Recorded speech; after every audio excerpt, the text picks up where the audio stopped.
আরজিকর কাণ্ডের পর ৫৩ দিন কেটে গেছে, কিন্তু এখনও বিচার পায়নি তিলোত্তমা। তাই ৫৪তম দিনেও বিক্ষোভ আন্দোলন অব্যাহত রাজ্য তথা দেশ জুড়ে। এই আবহে বুধবার মহালয়ার মাধ্যমে দুর্গাপুজোর ঢাকে কাঠি পড়ে গিয়েছে। শুরু হয়েছে পুজো উদ্বোধন। তবে এই উৎসবেও তিলোত্তমার কথা ভোলেনি সাধারণ মানুষ।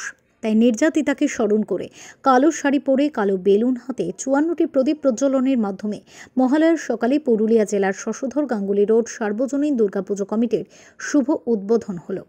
এদিন মহিলারা কালো শাড়ি পরে মাথায় উই ওয়ান্ট জাস্টিস লেখা কালো ফেট্টি বেঁধে ৫৪টি প্রদীপ জ্বালিয়ে ও ৫৪টি কালো বেলুন হাতে নিয়ে অভিনব প্রতিবাদ জানালেন। তিলোত্তমার স্মরণে জ্বালানো হয় ৫৪টি প্রদীপ। এভাবেই মহালয়ার দিন জেলা পুরুলিয়াতে শুরু হলো অভিনব প্রতিবাদ। পুজোর ৫ দিনই চলবে প্রতিবাদ কর্মসূচি, জানিয়েছেন উদ্যোক্তারা। এই মণ্ডপকে উৎসর্গ করা হয়েছে তিলোত্তমার নামে। তো ৫৪টা প্রদীপ প্রজ্বলন হচ্ছে এখানে ভেতরে, ৫৪টা বেলুনও আছে, ৫৪টা উই ওয়ান্ট জাস্টিস লেখা। সাথে আমাদের ব্যান্ডস দেখতে পাচ্ছেন। আমাদের ব্যানারটা দিতে পারিনি কারণ রয়ে গেছে কোনো ক্রমে, ওটা কাজ চলছে, আর তার জন্য ব্যানারটা দিতে পারলাম না। আমাদের তিলোত্তমা মণ্ডপ, এটা আমরা পুজোর প্রত্যেকটা দিন যেভাবে জানানো যায় আরজি আমরা জানাবো, সেটা যে উই ওয়ান্ট জাস্টিস। যতক্ষণ না বিচার পাচ্ছি আমরা জাস্টিসের জন্য আরজি জানিয়েই যাব। প্রদীপ মাহাতো রিপোর্ট, ওঙ্কার বাংলা।